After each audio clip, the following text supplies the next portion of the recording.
Michael McCaul, he is the chairman of the House Foreign Affairs Committee. He's worried about what this might encourage. Chairman, always good to have you. What's your biggest fear now? Well, that we're giving Iran $6 billion in exchange for 5 hostages. Look, I want to bring these Americans home more than anybody.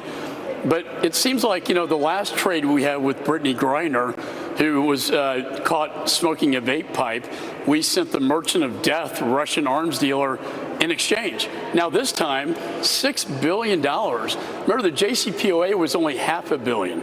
$6 billion going into Iran. And now the president of Iran has said, look, I'm going to do with the money what I want to do. It's supposed to be for humanitarian purposes. But as your previous guest said, it's fungible. You couple that with the president of Iran saying, I'm going to use the money however I want to. Where's that going to go? It's going to go into terror proxies. It's going to go into building a nuclear bomb. This terrifies Israel and the surrounding nations in the Middle East, like Saudi Arabia. This is probably one of the worst foreign policy moves I've seen that is arming the Islamic Republic of Iran with $6 billion. It's going to have major implications, and I think you're going to see that it was a major mistake.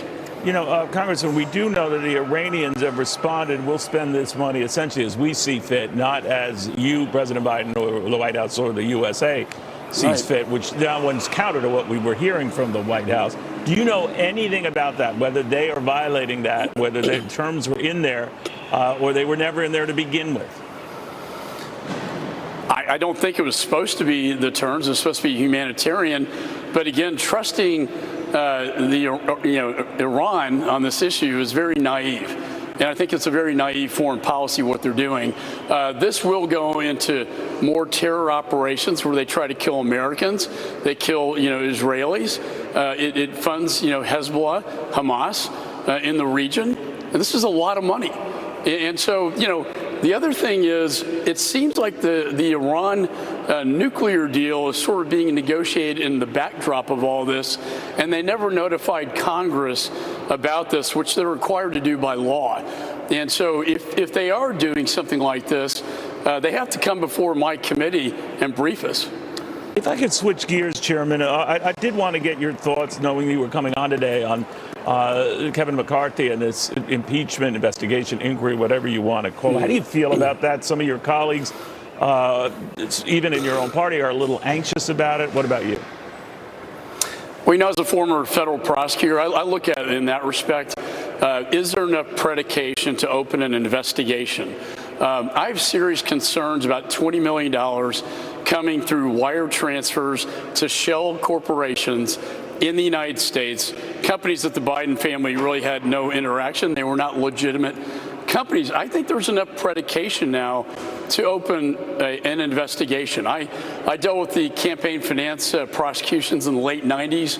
We saw this kind of activity coming from China into these shell corporations in the United States that then went directly into the presidential campaign with President Clinton.